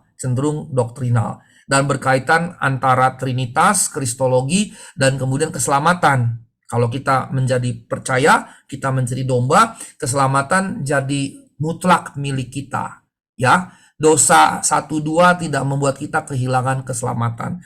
Mendukai Tuhan iya, tapi tidak membuat kita kehilangan keselamatan. Tapi kalau kita terus-menerus tinggal di dalam dosa, baru sangat mungkin kita kehilangan keselamatan atau bahkan belum diselamatkan sama sekali. Sekian yang saya mau sampaikan. Tuhan Yesus memberkati. Saya serahkan kembali kepada Ibu Trivena. Ya, terima kasih Pak Sigor. Ada yang ingin bertanya, dipersilakan. Baik. Yang saya mau tanyakan begini Pak, kan Injil itu kan 4 ya, Matius, Markus, Lukas, Yohanes. Ya. Injil sinoptik itu kan 3, Matius, Markus, Lukas. Nah, pertanyaan saya, kira-kira kenapa ya kok Yohanes tulisannya beda sendiri dengan ketiga penulis Injil yang lain? Karena kan sama-sama Injil. Apakah dipengaruhi oleh kedekatan Yohanes dengan Yesus yang lebih dekat daripada murid lainnya, atau hal yang lain, Pak? Baik. Ya, terima kasih Pak Manu untuk pertanyaan. Jadi teman-teman sekalian, Injil sinoptik saya jelaskan dulu begini ya. Kenapa disebut Injil sinoptik? Karena tadi itu ya, sorry ini saya harus hapus dulu. Ya, jadi ini Matius, ini Markus, kemudian ini Lukas. Ketiganya disebut sinoptik. Tadi sudah saya jelaskan artinya dari sun dan optomai. Ya, ini sun, ini optomai yang artinya melihat bersama-sama. Karena memang ketiganya melihat cerita tentang Yesus ya, atau ya kita menyebutnya Injil. Injil itu sebetulnya kabar baik tentang Yesus gitu ya. Baru kemudian ketika dibukukan Injil juga jadi buku atau jadi genre, jenis tulisan gitu ya. Nah, dia bicara tentang kisah kehidupan Tuhan kita, kisah Tuhan. Nah, cara mereka menuliskannya itu sama secara kronologis gitu ya, secara kronologis. Nah, kesamaan ceritanya lumayan dekat gitu ya, lumayan dekat. Dan kemudian berkaitan dengan itu, perbedaannya kemudian kalau kita misalnya membandingkannya Matius, Markus, Lukas dengan Yohanes, maka kalau ini 3 tadi secara kronologis, Maka Yohanes ini tidak secara kronologis tapi teologis. Nah, kenapa? Secara teologis. Nah, mengapa dia secara teologis? Karena Yohanes tidak menganggap penting perjalanan secara urutan waktu. Secara urutan waktu. Makanya kalau Bapak perhatikan ada banyak pengajaran Yesus yang ceritanya panjang. Contohnya tentang air hidup. Panjang kan? Contoh berikutnya tentang roti hidup. Panjang. Contoh lagi tentang terang dunia. Itu panjang. Nah, di cerita itu misalnya tentang air hidup. Kemudian tentang roti, tentang terang, garam, segala macam. Di sini nggak ada. Di sini nggak ada sama sekali. Tukilan-tukilan saja, tapi tidak dalam narasi yang panjang lebar. Belum lagi misalnya narasi tentang kebangkitan dengan Marta. Itu panjang sekali. Di sini juga nggak ada. Sehingga dengan kata lain, Yohanes lebih tertarik menyampaikan gagasan-gagasan teologis yang kuat dari Tuhan kita Yesus Kristus. Nah, hal yang lain, di Matius, Markus, Lukas sangat banyak cerita mukjizat. Sangat banyak. Sangat banyak. Di Yohanes tidak terlalu banyak. Kalau dihitung, dibandingkan, bedanya lumayan jauh. Lumayan jauh bedanya. Dimulai misalnya di Kana, itu di Yohanes begitu ya. Setelah itu kejadian-kejadiannya tidak terlalu banyak. Dibandingkan di sini, ini banyaknya luar biasa. Ya, karenanya berarti penekanan pada Yohanes, penekanan pada pengajaran-pengajaran Yesus. Dan ini sebetulnya menjadi bagus karena Pak melengkapi. Apa yang ada di sini tidak ada di sini, tetapi apa yang ada di sini tidak ada, di sini tidak ada. Sehingga mereka saling melengkapi. Ya, kira-kira kalau dari strukturnya seperti itu. Dan karenanya kita bersyukur bahwa kita punya keempat Injil itu sehingga saling melengkapi. Lalu pertanyaannya, mengapa demikian? Mengapa demikian? Nah, Ibu Bapak yang terkasih, kalau kita melihat Yohanes secara khusus, Yohanes juga bisa dikatakan seorang teolog yang sangat cerdas. Sangat cerdas. Sangat cerdas. Mengapa saya katakan begitu? Karena kalau kita lihat Yohanes pasal 1 ayat 1 dan seterusnya, maka Yohanes mengajarkan satu konsep, ya. Yohanes mengajarkan satu konsep ini yang tidak ada dalam seluruh perjanjian baru lainnya. Ini konsep hanya ada di Yohanes. Dan ini menunjukkan brilian. Mengapa? Karena konsep ini, Ibu Bapak yang terkasih, sebetulnya Yohanes sedang mengambil dari mana? Yohanes sebetulnya sedang mengambil dari konsep Yunani. Yohanes mengambil konsep dari Yunani, ya, kemudian menaruhnya ke dalam konsep kristologis, konsep Kristus. Jadi pemikiran Yunani, filsafat Yunani dikelola sedemikian rupa tanpa terjatuh ke dalam gnostik, tanpa terjatuh dalam gnostisisme, tanpa terjatuh tersesat dalam filsafat Yunani, tetapi menggunakannya dalam pemahaman kristologis yang tepat, yang benar, untuk menjelaskan siapa Kristus, yaitu siapa. Dalam teks ini kemudian dia berkata bahwa Yesus adalah firman, firman itu bersama dengan Allah, firman itu adalah Allah. Nah, inilah keunggulan yang saya katakan tadi, begitu. Ya, nah yang berikutnya menjawab pertanyaan Pak Manu, apakah karena misalnya dia dekat dengan Tuhan Yesus? Tentunya jelas ada kualitas yang berbeda dalam hal itu. Matius, Markus, Lukas, dan Yohanes dari 4 penulis Injil yang betul-betul rasul yang dekat dengan Tuhan. Kan kalau kita baca keempat Injil, Tuhan punya ring 1, ring 2-nya kan. Ring 1-nya itu siapa? Petrus, Yohanes, Yakobus. Petrus menulis 1 Petrus, 2 Petrus. Yakobus tidak menulis karena mati muda, dipenggal kepalanya. Surat Yakobus itu adik Yesus secara jasmani yang ada di Markus 6 ayat 3. Ya, surat Yakobus bukan Rasul Yakobus, itu adik Yesus karena Yesus punya adik. Nah, saya tunjukin dulu. Contohnya di mana, Pak? Nih saya tunjukin. Ini di Markus pasal 6 ayat 3. Saya jawab panjang lebar supaya kita dapatnya secara lengkap ya. Nah, ini. Bukankah ia ini tukang kayu, anak Maria dan saudara Yakobus, Yoses, Yudas, dan Simon? Ini adalah saudara laki-laki Tuhan Yesus. Yang berarti dialah penulisnya. Kenapa? Karena di kisah Rasul Yakobus mati muda, dibunuh gitu ya. Nah, karenanya Ibu Bapak yang terkasih, kembali yang tadi, Dari keempat penulis Injil, Matius, Markus, Lukas, dan Yohanes, yang betul-betul dekat dengan Yesus, masuk ring satunya itu Yohanes. Matius juga rasul, tapi bukan ring satunya. Markus dan Lukas bukan rasul. Markus itu tadinya muridnya Yohanes, maaf, muridnya Paulus, kemudian juga jadi penerjemah Petrus. Sehingga dengan kata lain, dia dapat sumber berita Injilnya dari Petrus. Dia bukan orang pertama, dia bukan yang langsung mengamati. Walaupun katanya cerita orang muda yang waktu Yesus ditangkap di Taman Getsemani, ya, ingat gak cerita ini Ibu Bapak yang terkasih? Ya, ada cerita, ya, di sebentar saya mesti search karena saya tidak hafal persis. Yang waktu ditangkap terbirit-birit telanjang, ya, ingat ceritanya di Markus itu, ya. Nah, ini ya, Markus 14 ayat 52. Ada seorang muda yang pada waktu itu hanya memakai sehelai kain lenan untuk menutup badannya, mengikuti dia. Mereka hendak menangkapnya, tapi ia melepaskan kainnya dan lari dengan telanjang. Nah, secara tradisi, ini Markus, penulis Injil Markus. Jadi di sini dia sedang bercerita tentang dirinya sendiri. Di sini dia sedang bercerita tentang dirinya sendiri. Sehingga dengan kata lain, dia bukan rasul Tuhan, tapi paling tidak waktu Tuhan ditangkap, dia juga mengikut Tuhan. Yang berarti dia juga murid Tuhan dari awal. Beda dengan Paulus. Paulus bukan murid Tuhan dari awal. Setelah Tuhan bangkit, mati, bangkit, dan naik, baru Paulus jadi murid Tuhan. Kalau Markus dari awal. Tapi dia masih muda. Muda itu muda betul-betul. Sehingga dia bukan ring dekatnya Tuhan gitu.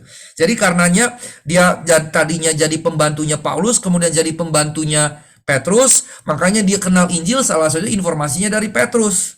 Gitu ya. Lukas juga kalau baca kisah para rasul, di awal dia mendampingi Petrus. Kemudian kisah para rasul beralih dari Petrus kepada Paulus, yang menunjukkan Lukas dari membantu Petrus jadi membantu Yohanes, membantu Paulus. Berarti Lukas juga kurang lebih dapat informasinya dari siapa? Dari Petrus. Sehingga Petrus jadi sumber informasi bagi Markus, bagi Lukas.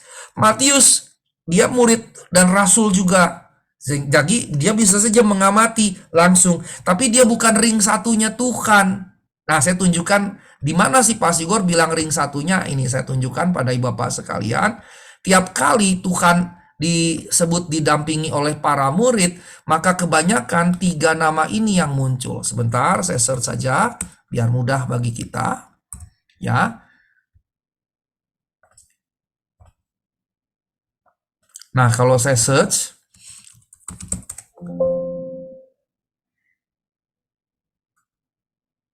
nah, ini lihat ya Ibu Bapak ya.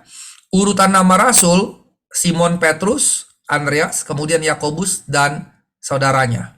Ya. Kemudian, lihat ini, Matius 17, Yesus membawa Petrus, Yakobus, dan Yohanes. Kemudian lihat lagi, nah ini Yakobus, Yesus dengan Yakobus, Yohanes ke rumah Simon dan Andreas. Nah, ini lagi Yesus, Petrus, Yakobus, Yohanes, dan seterusnya. Itu adalah contoh-contoh sedikit saja yang menunjukkan bahwa 3 murid terdekat, saya menyebutnya ring satu Tuhan, itu adalah Petrus, Yakobus, Yohanes. Maka Yohanes penulis Injil ini adalah orang yang paling dekat dengan Tuhan Yesus yang menuliskan Injil. Ini yang membedakannya. Tetapi di sisi yang lain, Yohanes orang yang cerdas, bukan orang yang bodoh. Dan dia mengerti filsafat Yunani karenanya dia pakai logos. Dan dia satu-satunya yang menjelaskan siapa Yesus dengan pendekatan dari filsafat Yunani. Cuma dia. Paulus saja tidak, walaupun Paulus juga tidak kalah cerdasnya. Paulus punya banyak ide yang sangat brilian lainnya. Tubuh Kristus misalnya itu brilian sekali, ya. Itu khas khas Paulus. Tapi logos itu khas Yohanes dan itu brilian. Kira-kira begitu ya Ibu Bapak penjelasan panjang lebar saya untuk apa yang ditanyakan oleh Pak Manu. Saya serahkan kembali kepada Ibu Trivena.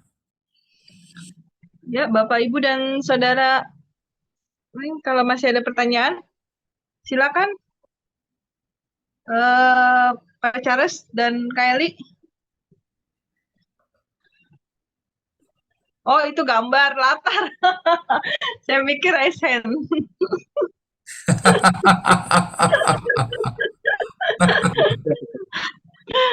Oh, Aku mau nanya nih, iya, silakan. eh, yang apa kan tadi kan disebut Matius, Markus, Lukas, dan Yohanes itu disebut Injil kan? Tapi ada juga yang penulis dari murid Tuhan Yesus itu ada Paulus, Yakobus, Petrus. Kenapa nggak disebut Injil?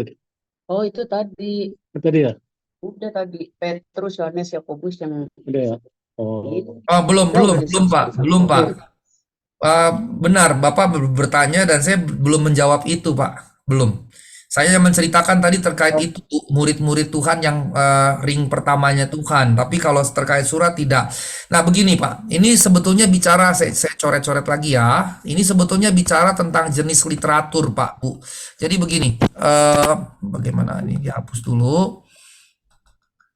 Jadi Injil itu jadi jenis literatur atau istilah kerennya genre. Nah, Ibu Bapak, kalau film kan, kalau musik dulu deh. Musik kan ada genre, pop, klasik, jazz, country, ya, R&B, ya, dan seterusnya. Dangdut, gitu ya, seriosa, keroncong, dan seterusnya. Itu genre dalam musik. Kalau dalam novel misalnya ada genre misalnya ya novel ya, kalau tulisan buku novel misalnya ada puisi, kemudian ada cerita bergambar, cerita bersambung, cerpen dan lain-lain, itu genre dalam tulisan. Kalau film misalnya ada film horor, film action, thriller, drama ya dan lain-lain. Maka kalau dalam tulisan tadi saya sudah sebutkan ada genre, maka salah satu genre itu adalah biografi. Nah, Injil itu bagian dari biografi, Ibu Bapak yang terkasih. Sebetulnya Injil itu bagian dari biografi. Nah, biografi itu bercerita dari lahir, kemudian kehidupan sampai mati. Ya, ini semua diceritakan. Nah, bedanya dengan Injil, biografi bedanya dengan Injil, kalau biografi ceritanya semua kehidupan, kalau Injil hanya Matius dan Lukas yang bicara kelahiran Yesus, Matius dan Lukas. Sementara Matius, Markus, Lukas, dan Yohanes hanya bicara 3 tahun mulai dari usia 30 kurang lebih, ini plus minus, sampai usia 33 ini juga plus minus dari Tuhan Yesus. Yaitu apa? Masa pelayanan, ministry of Jesus. Sehingga Injil ini bagian dari biografi. Bedanya kalau biografi bicara dari lahir sepanjang hidup sampai mati, Injil terutama fokusnya pada tahun-tahun pelayanan Tuhan dalam memberitakan Injil sampai mati dan bangkitnya, bahkan sampai naik ke surga. Sehingga di bagian ini saja. Jadi Injil hanya berfokus pada bagian ini, di bagian ini saja. Ya, karenanya 4 itu disebut Injil karena 4 itu bercerita tentang bagian ini. Tentang bagian ini.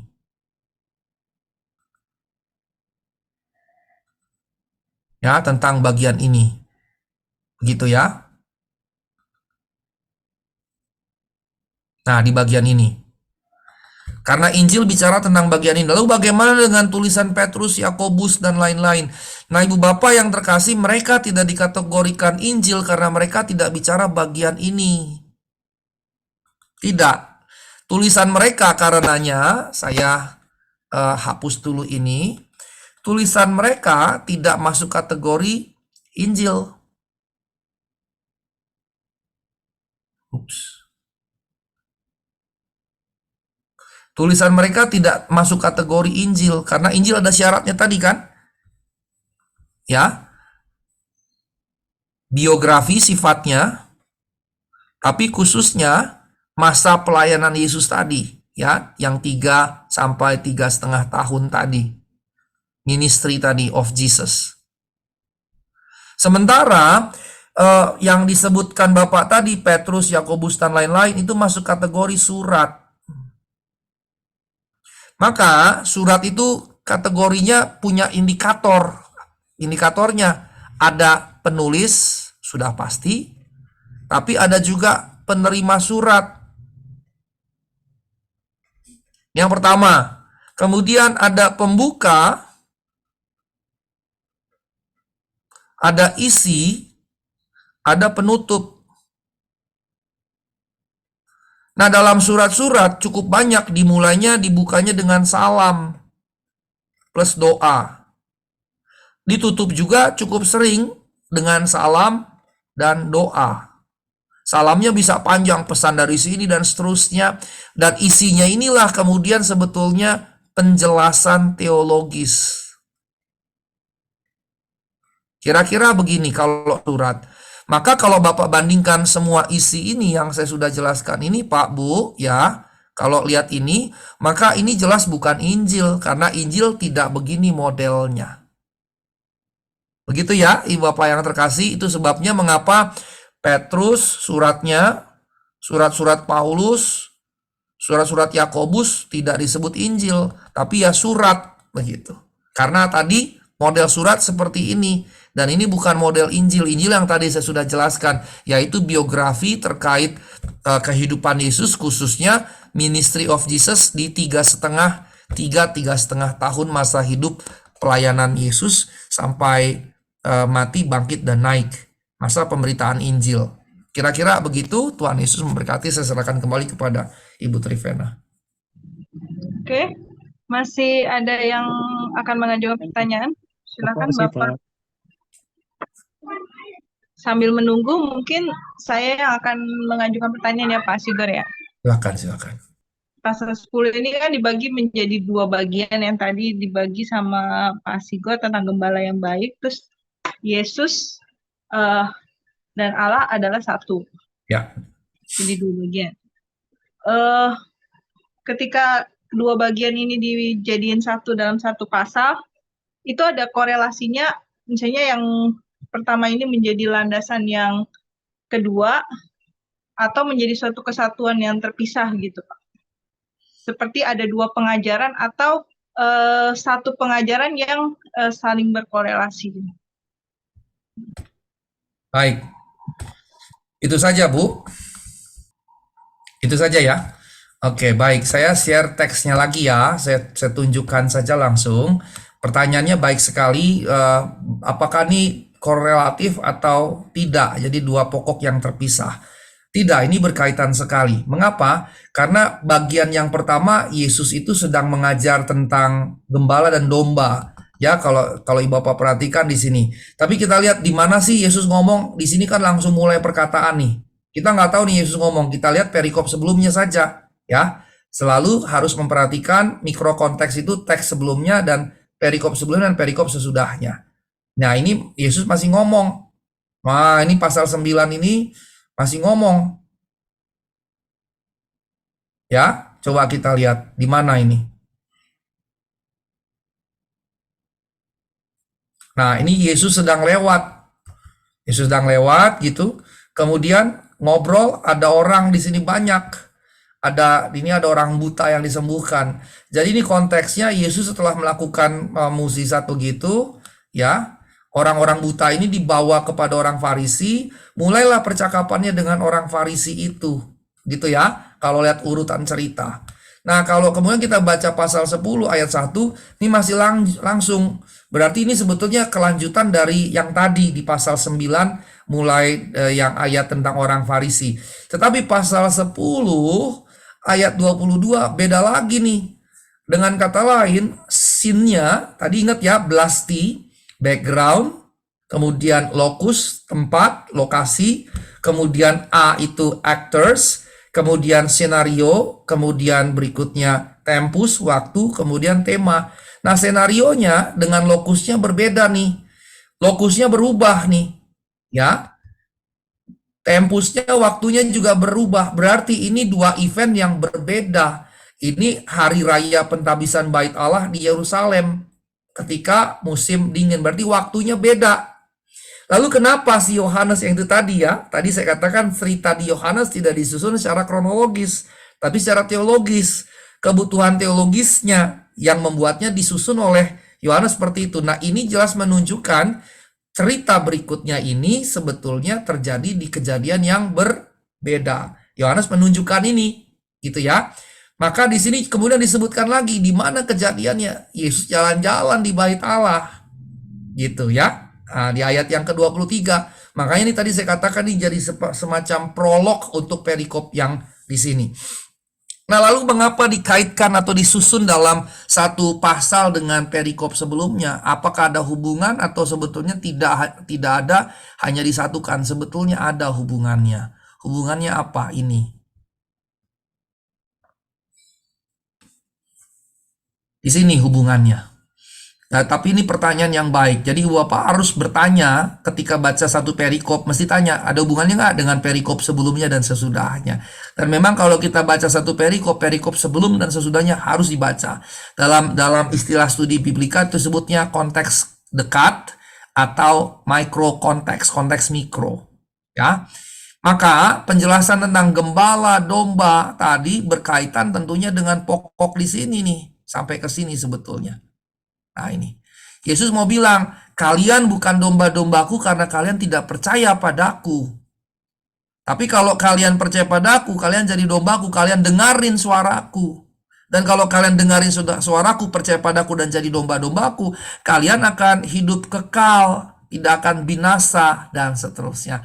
Nah, dalam konteks ini, percakapan ini jadi penting kan? Dalam konteks percakapan yang penting ini, maka kemudian perlu juga dijelaskan tentang gembala, relasi gembala dengan domba tadi. Supaya penerima Injil Yohanes mengerti, waktu Tuhan ngomong ini sama orang Yahudi, Tuhan sebelumnya sebetulnya sudah menjelaskan gembala dan domba, perumpamaan gembala dan domba. Karena di sini jelas domba-domba kan bukan harfiah. Ya, ini perumpamaan metaforis gitu, simbol. Maka di atas itu penjelasan untuk ke sini. Kira-kira begitu. Begitu ya Ibu Trivena, Tuhan memberkati. Ya, terima kasih Bapak Ibu dan Saudara sekalian. Kita masih ada waktu 5 menit. Kalau masih ada yang bertanya, Ya mau nanya, Pak Singgor. silakan. Saya membacakan lagi tadi Pak Singgor yang tadi dikutip ayat di firman kitab Yohanes 10 ayat 28, saya bacakan dulu Pak ya. Dan aku memberikan hidup yang kekal kepada mereka, dan mereka pasti tidak akan binasa sampai selama-lamanya. Dan seorang pun tidak akan merebut mereka dari tanganku. Yang saya mau tanyakan Pak, ini kan memang suatu jaminan Tuhan bahwa setiap orang yang percaya kepada Tuhan itu tidak akan binasa, melainkan dapat hidup yang kekal. Nah, apakah orang yang diartikan tidak akan binasa ini, kalau seandainya dalam perjalanan hidupnya itu dia melanggar dari perintah-perintah Tuhan dan tidak melakukan kehendaknya, apakah itu berlaku? Apakah ayat ini akan menjadi gugur? Terima kasih, Pak. Baik, terima kasih Pak. Ayat-ayat itu sebetulnya tadi seperti jawaban saya kepada Ibu Trivena, itu berkaitan dengan perikop di atas kan, di atas ya. Terkait dengan perikop di atas, penjelasan Tuhan terkait dengan gembala dan domba-domba. Saya tidak usah ulangi secara detail lagi, tapi tadi domba itu mengenal suara gembala dan mendengarkan, dan kata mendengarkan itu kan aku itu menyimak, mengerti, dan menaati. Ya, jadi ini sebetulnya bukan bicara secara perbuatan satu demi satu, tapi ini bicara hakikat, bicara esensi. Esensi seorang domba mendengarkan sungguh-sungguh, menyimak yang didengarkan, mengerti yang didengarkan, melakukan yang didengarkan. Bahwa misalnya dia time to time dia gagal dalam melakukan, tapi dia berjuang lagi untuk kemudian melakukan, tidak masalah. Karena kalau mau jujur, siapa yang sempurna? Kan tidak ada. Tidak ada yang sempurna. Karenanya pertanyaan Pak Agus tadi, justru saya harus berikan semacam tanda kutip, hati-hati, karena kita bisa terjebak pada keselamatan karena perbuatan baik. Nah, Yesus tidak pernah mengajarkan keselamatan karena perbuatan baik. Tadi domba-domba itu menjadi domba karena apa? Percaya. Nah, percaya itu pertama-tama memang dia bisa tidak mengerti. Percaya yang baik, kalau dia tidak mengerti, dia berupaya untuk mengerti yang dia percaya. Yang kedua, percaya itu pertama-tama memang tidak langsung dia melakukan semua yang disampaikan Tuhan. Karena kalau kita bicara pertobatan sebagai sebuah garis panjang, maka ada titik awal, iman percaya yang muncul di pertobatan itu titik awal. Titik awal yang akan bergerak dalam garis yang panjang yang selesainya waktu dipanggil pulang. Nah, dengan kata lain, pada tahap di awal percaya, tidak serta-merta kemudian dia melakukan semua. Tapi orang yang percaya akan berjuang untuk taat. Karena tadi definisi taat apa? Menyimak dengan baik, mengerti yang disimak, mengikuti Tuhan, melakukan yang disimak dan dimengerti. Taat itu definisinya itu. Dan orang yang percaya pasti taat. Lalu bagaimana seandainya dia melanggar? Yesus juga berkata kalau dia mengaku dosa dan minta ampun, Tuhan ampuni. Itu gamblang sekali. Yakobus juga berkata barang siapa berdosa, kalau dia datang kepada Tuhan, dia akan minta ampun, dia akan diampuni. Yohanes juga bilang begitu dalam salah satu suratnya. Allah itu adil. Dia akan mengampuni siapapun yang datang kepadanya minta ampun. Sehingga karenanya kalau misalnya saya melanggar, akankah saya binasa? Tidak. Saya mau berkata tidak. Yang membuat kita binasa itu kalau kita tidak percaya. Atau kalau kita murtad. Kita murtad berarti apa? Menyangkali Tuhan sebagai Yesus sebagai Mesias. Gitu ya. Kesalahan pelanggaran 1-2 tidak membuat kita kehilangan keselamatan. Ini yang tadi saya katakan, keselamatan itu sebuah kepastian. Tidak hanya karena saya jatuh dalam dosa kemudian saya binasa, tidak seperti itu. Mengapa? Karena kasih Tuhan jauh lebih besar dari dosa apapun. Kalau kita berkata gara-gara dia jatuh dalam dosa dia kehilangan keselamatan, maka keselamatan yang Tuhan kerjakan jadi kurang bernilai, kurang berkuasa. Salib Tuhan seakan-akan tidak cukup, mesti ditambahi dengan perbuatan-perbuatan baik. Salib Tuhan sudah cukup. Perbuatan baik itu adalah buah keselamatan, bukan supaya diselamatkan. Kalau supaya diselamatkan ketika saya melanggar, saya kehilangan keselamatan. Tapi kalau buah keselamatan, maka kalau saya melanggar, saya tidak kehilangan keselamatan. Tapi kalau saya memang sudah benar diselamatkan, saya akan berjuang untuk menghasilkan buah keselamatan itu. Kalau saya tidak mampu, saya akan minta tolong. Kalau saya jatuh, saya bertobat. Dan kalau saya jatuh, saya bertobat, saya minta Tuhan kasih kemampuan supaya saya tidak jatuh lagi. Dan seterusnya. Kira-kira begitu ya Pak Agus. Tuhan Yesus memberkati. Oke, sudah cukup jelas Pak Agus? Pak, boleh nambah nggak, Pak? Silakan. Boleh. Iya Pak, ini yang saya pertanyakan gini Pak. Misalnya nih Pak ya, orang yang sudah terima Tuhan Yesus, kemudian dalam perjalanan hidupnya, di akhir kehidupannya nih, dia mengalami sakit penyakit dan dia timbulnya penyakit itu karena ada kekecewaan, ada dia simpen atau dendam lah ya terhadap seseorang, dan kemudian pada waktu dia dilayani oleh seorang hamba Tuhan dan orang itu mengakui bahwa saya ada dendam atau sakit hati dengan seseorang itu dan dia tidak bisa mengampuni. Nah, akhir kehidupannya itu apakah keselamatan itu bisa menjamin dia Pak untuk dia tetap selamat akhir kehidupannya? Ya. Saya mau cerita tentang penjahat yang ada di sebelah Tuhan ya. Waktu Tuhan ditangkap, diadili, maka ketika Tuhan bawa kayu salib itu menuju Golgota, maka ada 2 orang juga yang dihukum mati. Maka versi Matius dan Markus tidak ada, tapi versi Lukas, satu menghina Yesus, kalau engkau benar-benar Mesias, selamatkan dirimu dari situ. Yang satunya lagi bilang menegur, kamu nggak boleh bilang begitu, kita berdua dihukum karena kita salah. Dia kan dihukum tidak karena salah. Terus orang itu berkata kepada Yesus begini, Tuhan, ingatlah aku ketika engkau datang dalam kemuliaanmu sebagai Raja. Tuhan bilang apa?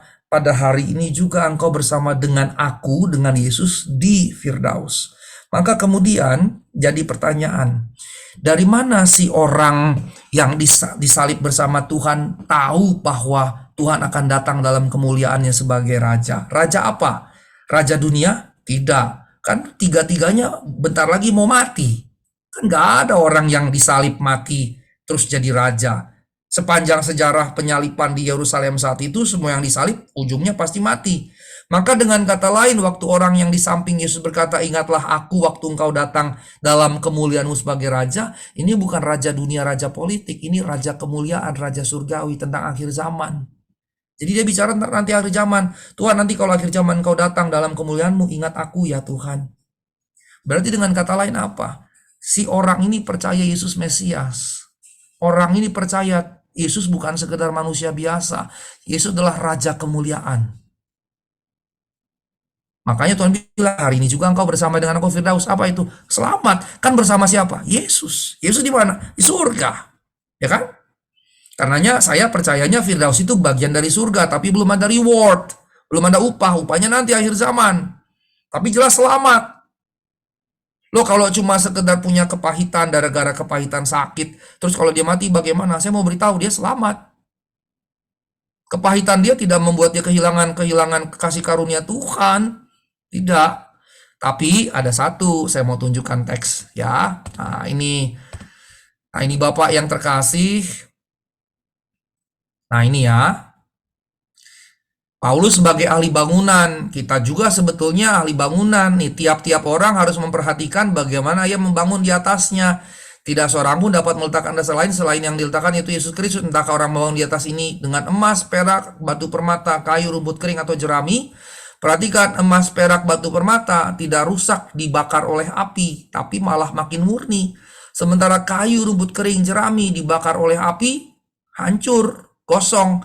Nah lihat, sekali kelak pekerjaan masing-masing orang akan nampak, karena hari Tuhan akan menyatakannya, sebab ia akan nampak dengan api, dan bagaimana pekerjaan masing-masing orang itu akan diuji oleh api. Yang diuji oleh api apa? Kualitas pekerjaan yang kita lakukan waktu kita hidup di bumi ini.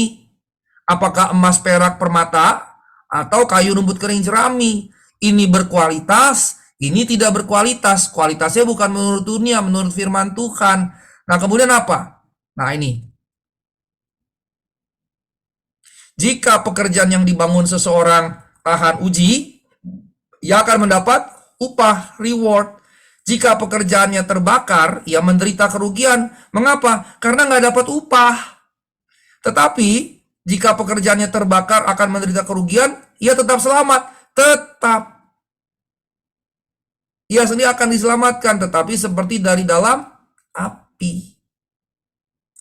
Artinya apa, Bapak yang terkasih? Kalau keselamatan itu adalah jaminan selama engkau tidak menyangkali Tuhanmu. Ya, tidak menyangkali Tuhanmu bahwa Yesus bukan Mesias. Tidak harus pindah agama ya. Tidak harus pindah agama. Status KTP masih Kristen bisa sudah menyangkali Tuhan sebagai Mesias. Kapan menyangkali Tuhan sebagai Mesias? Ketika Tuhan hilang dari kehidupan. Tapi pelanggaran 1-2 tidak membuat Tuhan hilang dalam kehidupan kita. Pahit hati karena disakiti orang lain juga tidak membuat Tuhan hilang dari kehidupan. Tapi membuat kita rugi. Mengapa? Pekerjaan kita ketika diuji oleh api tidak tahan uji. Yaitu apa tadi? Kayu, rumput kering, dan jerami. Bukan emas, perak, batu permata. Nah yang tahan uji, emas, perak, batu permata dapat upah? Dapat. Sementara yang kayu, rumput kering, dan jerami ketika dibakar, tahan uji, tidak, hangus, nggak dapat apa-apa, nggak dapat upah, tapi selamat, tetap selamat. Karenanya ibu bapak mau pilihnya yang mana? Sekedar selamat atau mau selamat dan dapat upah karena tahan uji? Kalau saya ingin dapat upah. Mengapa? Upahnya kekal. Sekarang saya di dunia saja. Ini contoh dikit ya. Bukan untuk menyombongkan diri. Misalnya sekarang saya adalah asisten profesor gitu. Tahun ini saya sudah memenuhi syarat untuk jadi associate professor, lektor kepala. Untuk yang itu saja itu kan fana ya. Setelah saya mati kan hilang saja. Tapi toh untuk itu aja saya kejar. Untuk itu aja saya kejar. Dan 3-4 tahun lagi saya mungkin bisa mendapatkan profesor. Saya kejar itu, betul-betul saya kejar. Nah, kalau untuk yang sementara, hilang waktu saya mati, saya kejar. Masa saya nggak kejar untuk sesuatu yang kekal? Masuk akal nggak, Ibu Bapak yang terkasih? Saya kejar, saya pengen dapat reward itu. Tapi bukan sekedar supaya saya punya reward, tapi saya ingin memberi yang terbaik buat Tuhan saya karena cinta saya pada Tuhan saya.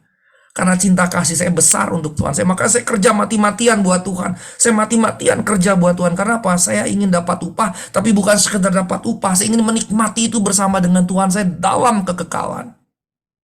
Kira-kira begitu, Ibu Bapak yang terkasih. Itu ya. Jadi sekalipun misalnya dia begini begitu, kalau dia tidak menyangkali Tuhan, dia selamat. Begitu ya. Tapi ibu bapak harus hati-hati, jangan menyia-nyiakan kasih karunia dengan hidup sembrono. Karena buah pertobatan menunjukkan kita sudah bertobat. Buah keselamatan menunjukkan kita sudah selamat. Gitu. Jadi indikator saya sudah selamat, memproduksi buah keselamatan. Indikator saya sudah bertobat, memproduksi buah pertobatan. Kira-kira begitu. Ya, Tuhan Yesus memberkati. Makasih, Pak. Sama-sama Pak, Tuhan berkati. Oke. Kita akhiri PA kita pada malam hari ini. Kita akan kembali kepada bulan depan, bulan Maret, masih bersama dengan Pak Asigor. Kita akan membahas kelanjutannya Yohanes 11. Kita akan membahas Yohanes sampai akhir tahun ini. Pas selesai Yohanes, Injil Yohanes. Nah kan,